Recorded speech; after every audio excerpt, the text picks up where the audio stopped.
ஓம் ஸ்ரீ குருப்யோ நமக. நன்றாக குருவாழ்க, குருவே துணை. அன்பார்ந்த சித்தர் ஞான ஜோதிடம் நேயர்களுக்கு உங்களுடைய அபிமான ஜோதிடர் ஜேஎம்எஸ் சந்திரமௌலியின் பதிவு. கன்னி ராசி நபர்களுக்கு என்ன சுபாவம்? நம்ம ஒரு ராசியில் பிறந்தால் ஒரே மாதிரி எல்லாரும் செயல்பட முடியுதா? நம்முடைய கொடுப்பினை எப்படி வேலை செய்யுது? எந்த நட்சத்திரத்தின் மூலமாக நாம் என்ன வரம் வாங்கி வந்திருக்கோம், என்ன வாழ்க்கை வாழப்போகிறோம் என்பது தான் இந்த பதிவு நோக்கம். இப்போ கன்னிக்கு அதிபதி புதன் அப்படின்றது நமக்கு எல்லாருக்கும் தெரியும். புதனுடைய கேரக்டரில் இருப்போன்னு ஜென்ரலாக சொல்லிட்டு வந்தோம். ஆனால் இன்னைக்கு பல்லாயிரக்கணக்கான குழந்தைகள் ஒரே நேரத்தில் பிறக்கும்போது உங்களுக்கு வித்தியாசமாக குணாதிசயங்கள் மாறுபடுவதனால டெப்த்தாக போய் பார்க்கும்போது 30 டிகிரி கொண்ட கன்னி ராசியில் ஒவ்வொரு டிகிரியிலையும் ஒவ்வொரு வித்தியாசங்களை கண்டிப்பாக பார்க்க முடியும். இப்போ நம்ம முன்னோர்கள் கொடுத்து வச்சது 9 பாதம், அதாவது 3 நட்சத்திரம் கன்னி ராசியில் இருக்கு.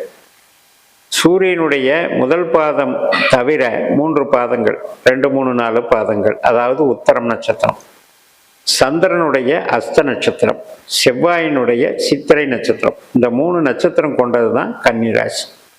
இப்போ இந்த 3 நட்சத்திரத்துக்கும் சேர்த்து 9 பாதங்கள் இருக்கு. ஒன்று சூரியனுக்கு மட்டும் 3 பாதம், சந்திரனுக்கு 4 பாதம், செவ்வாய்க்கு 2 பாதம். இப்படி இந்த 9 பாதங்களில் நம்ம எந்த பாதத்தில் பிறக்கிறோமோ அந்த குணாதிசயம் தான் நமக்கு வரும், அந்த கொடுப்பினை தான் நமக்கு வரும். அப்போ இவ்வளவு வித்தியாசம் இருக்கும்போது நம்ம பொதுவாக கன்னி ராசியில் எனக்கு சரியில்லை, எல்லாருக்கும் சரி இருக்காதுன்னு நினைக்கக்கூடாது. ஏன்னா நம்மளுடைய கொடுப்பினை என்பதை நாம் பிறந்த புள்ளி தான் தீர்மானிக்கும். இப்போ நீங்கள் கன்னி லக்னத்தில் பிறந்தாலும் இது கரெக்டு தான், இப்படி தான் பார்க்கணும். இப்போ இந்த 3ல் சூரியனுடைய நட்சத்திரமான உத்தரத்தில் பிறக்கிறோன்னு வைங்க, உங்களுக்கு புதனாக வேலை செய்ய மாட்டீங்க, நீங்கள் சூரியன் மாதிரி பிஹேவ் பண்ணுவீங்க. அப்போ சூரியன் நமக்கு யார்? நம்ம ராசிக்கு 12ஆம் அதிபதி, விரைய அதிபதி. அப்போ என்ன சொல்லணும்னா, கடினமாக உழைக்கிறோம் ஆனால் பலன் இல்லையே அப்படின்ற அந்த ஏக்கம் தோணும். இப்போ நம்ம ஜாதகத்தில் அந்த உத்தர நட்சத்திரத்துக்கு அதிபதியான சூரியனுடைய நிலைமையும் பார்க்கணும். இப்போ சூரியன் உத்தர நட்சத்திரத்திலே உட்கார்ந்துருந்தாருன்னு வைங்க, அது பாசிட்டிவ். அது இல்லாமல் இப்போ கேது நட்சத்திரத்திலேயோ பூர நட்சத்திரத்திலேயோ 12ஆம் இடத்துல போயிட்டாருன்னா அது நெகட்டிவ். இப்படி 4, 8, 12 அப்படிங்கிறது நம்ம ராசிக்கு 4, 8, 12ங்கிறது நெகட்டிவ். அங்கே போய் எந்த கிரகம் உட்கார்ந்தாலும் அது நம்மளுக்கு தீமை தான் செய்யும். இப்படியெல்லாம் நம்ம பலன் பார்க்கணும். இப்போ பாத ரீதியாக குணாதிசயங்களை பார்த்தோம் அப்படின்னா, 2ஆம் பாதத்தில் பிறக்கிறீங்க அப்படின்னா உங்களுக்கு ஒரு நல்ல எதிர்காலம் இருக்கு. அதாவது எதையுமே ஸ்டெடி மைண்டாக சாதிக்க பிறந்தவர்கள் நீங்கள். அதே உத்தரம் 3ஆம் பாதத்தில் பிறக்கிறீங்க அப்படின்னா போகிற போக்கில் ஒரு ஜாலியாக இருக்கணும் லைஃபு, அவ்வளோதான். பெருசாக சீரியஸாக எடுத்துக்கிட்டு நான் எதையும் சாதிக்க பிறக்கலை, சந்தோஷமாக இருக்கணும், ஜாலியாக இருக்கணுங்கிறதுக்காக பிறந்தவங்க தான் நீங்கள். அதே 4ஆம் பாதத்தில் பிறக்கிறீங்க அப்படின்னா நிறைய எதிர்பார்ப்பு இருக்குது, ஆனால் நடக்கலை, கஷ்டப்படுறேன், நஷ்டப்படுறேங்கிற ஒரு வேதனை அப்படிங்கிறது அது வச்சிருக்கு. இதுதான் இந்த சூரியன் 3 பாதங்களினுடைய வேறுபாடு. இப்போ அஸ்த நட்சத்திரத்தில் வருவோம். சந்திரனுடைய நட்சத்திரம் அஸ்த நட்சத்திரம். நம்ம ராசிக்கு லாபஸ்தானம் தான் சந்திரன். இந்த லாபம்ங்கிறது எதை சொல்லுது? எல்லாத்துலேயும் நான் தான் ஜெயிக்கணும், எல்லாத்துலேயும் நான் சந்தோஷமாக இருக்கணும், வெற்றி பெறணும், இந்த நோக்கத்துக்காக நம்ம பிறக்கிறோம். சந்திரன் அப்படின்னாலே அன்பு, கருணை, இரக்கம், தாய்மை இதெல்லாமே உண்டு. பட் பேசிக்கலாக என்ன அப்படின்னா, நமக்கு குழப்பமான மனது, சஞ்சலப்பட்ட மனது. ஏன்னா சந்திரனே மனோகாரகன் தான். வளர்பிறை தேய்பிறை நின்று 5 நாளைக்கு நல்லா இருக்கு, 5 நாளைக்கு தேஞ்சு போகும். ஆசிலேஷன் மைண்டை கொடுக்கறது, விரைவாக செல்லக்கூடிய கிரகம். ஒரு நட்சத்திரத்தில் ஒரு நாள் மலமலன்னு மாறிடும். அப்போ சூழ்நிலைக்கு தகுந்த மாதிரி நம்ம ரொம்ப மனசை பரிதவிக்க விடுறோம் அப்படிங்கிறது தான் சந்திரனுடைய அம்சம். இப்போ இதில் 4 பாதம் இருக்கு இல்லையா? இப்போ நீங்கள் அஸ்தம் 1ஆம் பாதத்தில் பிறக்கிறீங்கன்னா நல்ல ஆளுமை திறன் இருக்கும், ஒரு டாமினேட்டிங் கெப்பாசிட்டி இருக்கும், பெண்ணாக இருந்தால் கூட ஒரு ஆண் குணம் இருக்கும். அதே 2ஆம் பாதத்தில் பிறந்தால் ரொம்ப ரொம்ப சாஃப்ட் நேச்சர், ரொம்பவுமே பயந்த சுபாவம், பொறுமை, அன்பு, இதுக்கெல்லாம் பாசத்துக்கு கட்டுப்பட்டவங்களாக இருப்பீங்க. ஆனால் பணம் சேர்க்கை நன்றாக இருக்கும். இதே அஸ்தம் 3ஆம் பாவத்தில் பிறக்கிறீங்கன்னு வைங்க, அது வந்து உங்களுக்கு ஆசிலேஷன் மைண்டு அதிகமாக இருக்கும்.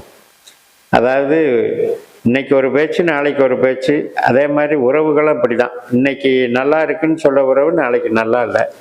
ஒரு பூர்வீகத்திலையுமே ஒரு பிடிப்பு இல்லாமல் இடம் மாறி மாறி போகக்கூடிய ஒரு தன்மை, நிலையில்லாத தன்மை உங்கள் வாழ்க்கையில் எடுத்துக்கணும். அதே 4ஆம் பாவத்தில் பிறக்கிறீங்கன்னா கஷ்டப்பட்டு போராடி வெற்றி பெறக்கூடிய அமைப்பு தான். ஆனால் பொருள் சார்ந்து நல்லா இருக்கும், உறவுகள் சார்ந்து நல்லா இருக்காது. அதிருப்தியான மனநிலையான உறவுகள், இதுவெல்லாம் அஸ்த நட்சத்திரத்தினுடைய பலன். பொதுவாக அஸ்தத்தில் பிறந்தவர் சூரிய பகவான். அஸ்தத்தினுடைய வடிவம் பார்த்தீங்கன்னா ஒரு கை ஆசீர்வாதம் பண்ணுறது. அதே மாதிரி அஸ்தம் என்பது நீர்நிலைகள் சம்மந்தப்பட்டது. இப்போ ஏரிக்கரை இது மாதிரியான விஷயங்கள். அப்போ உங்களுக்கு அந்த மாதிரி இடங்களுக்கு போயிட்டு வர பிடிக்கும். ஆற்றங்கரை ஓரங்கள், ஏரிக்கரை ஓரங்கள், சமுத்திரக்கரை ஓரங்கள் இதெல்லாம் உங்களுக்கு பிடிக்கும். மெயினாக அம்பாள் வழிபாடு மிகச் சிறப்பு தரும். திருப்பதி ரொம்ப நல்லா சிறப்பு தரும். பெருமாள் வழிபாடும் உங்களுக்கு சிறப்பு தரும். சிவன் வழிபாடும் சிறப்பு தரும். அம்பாள் வழிபாடும் சிறப்பு தரும். அப்படிப்பட்ட ஒரு அஸ்த நட்சத்திரம் வந்து உண்மையிலேயே நல்ல மனிதர் என்ற பெயரை வாங்கலாம்.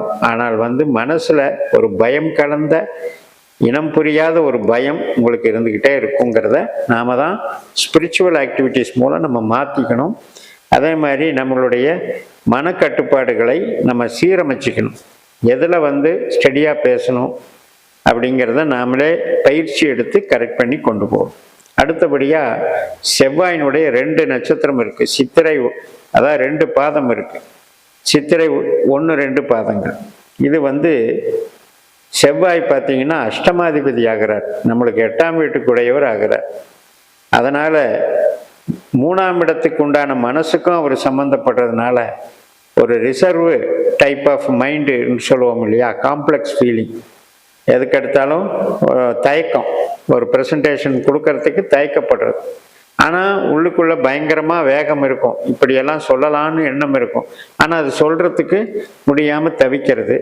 ரெண்டாவது, ஒருத்தருடைய சுபாவம் பிடிக்கலைங்கும்போது உங்களால் அதை வெளிப்படையாக சொல்லவும் முடியாது. அதே நேரத்தில் பிடிக்காத தன்மைக்காக நீங்கள் உங்களை வருத்திக்குவீங்க. அவர்கிட்ட வந்து ரொம்ப சகிச்சுக்கிட்டு போகிற குணத்தினால நீங்கள் என்ன பண்ணுவீங்க, உங்களுக்குள்ள மனசில் வந்து அந்த போராட்டத்தை வழிநடத்திக்குவீங்க. இதை என்ன சொல்ல வரேன் அப்படின்னா, இந்த செவ்வாய் வந்து உணர்ச்சி புலம்பாக செயல்படும் பொழுது முன்கோபம் அதிகமாகும்போது உங்களுடைய முகத்தோற்றமே காமிச்சு கொடுத்துரும். நீங்கள் வந்து சீரியஸாக இருக்கீங்க, நீங்கள் அதிருப்தியாக இருக்கீங்கிறது உங்களுடைய முகத்தோற்றமே காமிச்சு கொடுத்துரும். அப்போ உங்களுக்கு எதெல்லாம் பிடிக்குதோ அதில் மட்டும்தான் நீங்கள் வந்து எஸ்டாப்ளிஷ் ஆவீங்க. பிடிக்காத விஷயத்துக்கு நீங்கள் வந்து ரொம்ப ஒரு மாதிரி எல்லாருக்கும் அட்ஜஸ்ட் பண்ணி போக முடியாத ஒரு நிலைமையில தான் நீங்கள் இருப்பீங்க. ஸோ இந்த அளவுக்கு நீங்கள் இதை நட்சத்திரங்களை பார்த்துக்கிட்டோம்னா, இப்போ தொழில் வாய்ப்பு, நம்ம வந்து திருமண உறவுகள், இதை எல்லாமே இந்த நட்சத்திரத்தை பேஸ் பண்ணி தான் உங்களுக்கு அமையும். இப்போ வந்து உத்தர நட்சத்திரத்தில் பிறந்தவங்களுக்கு தொழில் வாய்ப்புன்னு எடுத்துக்கிட்டிங்கன்னா காவல்துறை எடுத்துக்கலாம், அதே மாதிரி மின்சாரத்துறை எடுத்துக்கலாம், ஐடி துறையும் எடுத்துக்கலாம். அஸ்த நட்சத்திரத்தில் பிறக்கிறவங்களுக்கும் தொழில் வாய்ப்பில் மிகப்பெரிய ஜலராசி தொடர்பு, எக்ஸ்போர்ட் இம்போர்ட் சம்மந்தப்பட்டதெல்லாம் எடுத்துக்கலாம். சித்திரை நட்சத்திரத்தில் பிறக்கிறவங்களுக்கு ஃபைனான்ஸ் சம்மந்தப்பட்டது, மார்க்கெட்டிங், மேனேஜ்மெண்ட்டு, காலேஜ் ப்ரொஃபஸர், இது மாதிரியெல்லாம் எடுத்துக்கலாம். ஸோ அதெல்லாம் வந்து இன்னும் வரக்கூடிய பதிவுகளில் நம்ம விரிவாக பார்க்கலாம்னு சொல்லி நிறைவு செய்கிறேன். இந்த சேனலை சப்ஸ்கிரைப் பண்ணி ஷேர் பண்ணுங்கள். உங்கள் தனிப்பட்ட ஜாதக பலாபலன்களை என்னுடைய வாட்ஸ்அப் நம்பரில் தொடர்பு கொண்டு பலன் பெறுங்கள். உங்களிடமிருந்து விடைபெறுகிறேன். உங்கள் JMS. நன்றி, வணக்கம்.